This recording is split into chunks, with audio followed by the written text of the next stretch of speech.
अच्छा ये बताएं कि ये जो बीफ है, मटन है, आजकल लोग ज़्यादा चिकन खाते हैं, नए लोग तो ख़ास तौर पर, नए लोग से मुराद बच्चे नहीं। जी। तो अब ख़वातीन में भी बड़ा ये आ गया कि वो चिकन ही खाना है, और हमारे सामने भी हर जगह चिकन ही आ रहा है। लेकिन लोग कहते हैं भाई देसी मुर्गी और मटन या बीफ, इसमें है सब कुछ, चिकन में कुछ नहीं है। देखिए, इसमें दो चीज़ें आती हैं। एक तो चीज़ है कि अफोर्डेबिलिटी, अवेलेबिलिटी और फिर एक्सेप्टेबिलिटी। वो चिकन ने सबकी कर दी है, हर जगह अवेलेबल है, अफोर्ड भी हो रहा है, और उसकी जो डिशें बन रही है ख़वातीन को भी पकाना बहुत आसान है, बड़ी जल्दी पक जाता है, डिशें इतनी बन जाती हैं, बच्चे भी बड़े भी सब खा रहे हैं, हर रेस्टोरेंट हर जगह। एक तो इसलिए अब उसके अंदर प्रोटीन तो है ना भाई, बाकी अगर कोई न्यूट्रिएंट्स कम भी होंगे, ऐसे प्रोटीन सोर्स तो है, गोश्त तो होता ही प्रोटीन का ना, तो अब उसके ऊपर तो नेगेट नहीं कर सकते। अब दूसरा ऐसे मिथ बना के उसके अंदर फलां हार्मोन लगते हैं, फलाने लगते हैं, वो भी तरबूज की तरह वो भी झूठ है। अच्छा, तरबूज की तरह वो भी झूठ है, कुछ नहीं होता। ठीक है, बिल्कुल। अगर कोई ऐसा हार्मोन है मुझे लगा के मोटा कर दोगे, है ही नहीं कोई ऐसा। जो फूड उन्हें दी जाती है ना, वो असल में वो ब्रीड एक ऐसी है।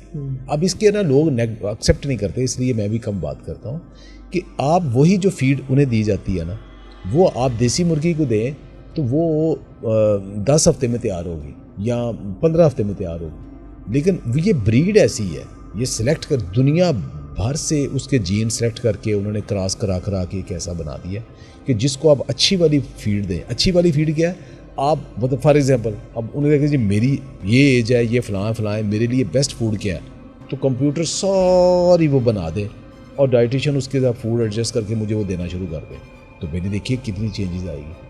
अब यही वो फीड बना दी है कि जो इस बर्ड के लिए कौन सी बेस्ट फूड है, वो दुनिया से चीज़ें सेलेक्ट कर करके बनाते हैं। ये सब बकवास है। उन्हें वो आंते खिला रहे हैं तो वो खिला रहे हैं, सब झूठ और फला। जिसने करोड़ रुपए लगाया हुआ है वो आंते खिला के अपने सारे फ्लाक बीमार करके मारने हैं, उसने कभी भी नहीं मारने। वो बेस्ट फूड देते हैं, उस फूड खा के वो 4 हफ्ते में तैयार हो जाता है। स्पीडी है, केज्ड है, तो भागने उसे इसलिए नहीं देते कि भागेगा तो ज़्यादा खाएगा, तो जो उसने 4 हफ्ते में तैयार होना है अब वो 8 हफ्ते में तैयार होगा, इसलिए उसे भागने नहीं देते। इधर पुत्र इधर रुको, खाई जा, मोटा हो जा।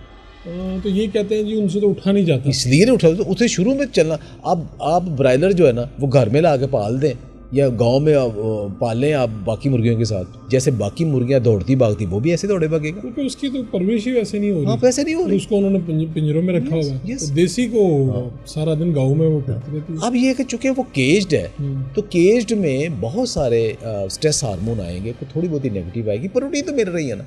लेकिन जो न्यूट्रिशन वाइज बेस्ट गोश्त है, बेस्ट सुपर फूड है ना, वो बीफ है। यस।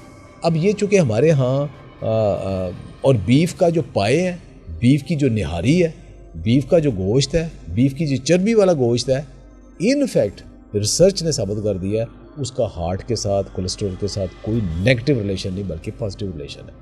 ये बिल्कुल गलत है, ये साबित हो गया। हाँ, अब ये इसके साथ आप जब रोटियां ज़्यादा खाते हो या बहुत गंदे वाले घी में भून के पका खाते हो तो वो नेगेटिव कर लेते हो। अदरवाइज़ अभी भी जैसे पाए हैं या आप निहारी बनाते हो या रूटीन में सब्जी के साथ गोश्त बनाते हो, वो बेहतरीन है, अभी भी वो सुपर फूड है। सुपर फूड इन सब में मीट में बेस्ट वो है, ये नंबर 1 वो है। फिर मटन। हाँ, अब लोगों के जहन में ये होता है कि यूरिक एसिड हो गया, फलाना हो गया है, तो अब उसके लिए देखिए बीफ यूरिक एसिड करता नहीं है, लेकिन एक दफ़ा यूरिक एसिड हो गया ना तो फिर वो आपके लिए अब वो नुकसान है। तो फिर तो मटन भी नुकसान है, फिर मटन भी नुकसान है, फिर प्रोटीन ज़्यादा नहीं, फिर मॉडरेशन में आपने लेनी होती है। तो आपने इसकी रेटिंग इस तरह से की, बीफ, मटन, देसी और फिर ये चिकन। लेकिन आप साथ में ये भी कहते हैं कि भाई चिकन खाओ, कोई मसला नहीं है। देखिए ना, साथ आप किचन गार्डनिंग करो, ताज़ा सब्जियां तो खाओ ना, कुछ एफर्ट भी तो करो ना, कुछ तो करो ना। एक्सरसाइज करो, वॉक करो, सब कुछ करो, बर्न करो, सारा कुछ करो, फिर ये एक्सेप्टेबल है। और ये जो कहते हैं जी पोर्शन इतना होना चाहिए कि वो जिस तरह की मिसाल है कि जी मुट्ठी में जितना आ जाए, ये मिथ है या दुरुस्त है, क्या है? देखिए, ये जो मुट्ठी वाला है ना, ये है फ्रूट्स के लिए, नट्स के लिए।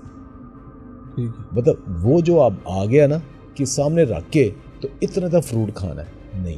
फ्रूट आपको दिन में ज़रूर खाएं, लेकिन एक टाइम में जब फ्रूट खाना है वो एक जैसे प्याली ना, एक इतना फ्रूट आपकी बॉडी के लिए काफ़ी है, अदरवाइज़ वो शुगर ज़्यादा है। अच्छा, दूसरा है कि अगर आपने नट्स खाने हैं ना, तो एक मुट्ठी के अंदर जितने आते हैं ना, वो आप एक दिन में खाने हैं, और ज़रूरी नहीं कि हर रोज़ खाएं।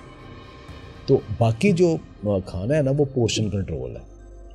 उसमें आप समझे कि 25-30% अगर काब्ज़ है, रोटी चावल है, 25-30% आपकी प्रोटीन है, गोश्त है, अंडे हैं, दालें हैं। तो बाकी जो है ना, वो अगर आप 40-50% वेजिटेबल्स कच्ची सलाद के तौर पे या पकी हुई, इस रेशो के साथ ले आते हो, तो आपको रोटी चावल इस तरह कुछ भी नहीं कहती। आप बेशक शुगर के मरीज़ हो, आपको कुछ भी नहीं कहेगी रोटी। लेकिन अगर ये पोर्शन रखो, अब ये नहीं प्लेट भर के चावल की, ऊपर थोड़ी सी दाल या एक बोटी रख के तो आप वो खा लो सारी, वो नहीं, वो फिर आपके लिए सारी काब्ज़ है।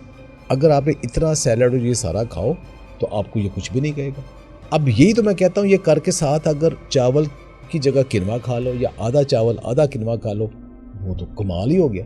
अगर आप आम रोटी की बजाय मल्टीग्रेन आटे की रोटी छोटी खाओ, लेकिन आप इतना सैलड और इतना गोश्त और इतनी प्रोटीन सारी लो, कुछ भी नहीं कहना आपको उसने, यू आर हेल्दी।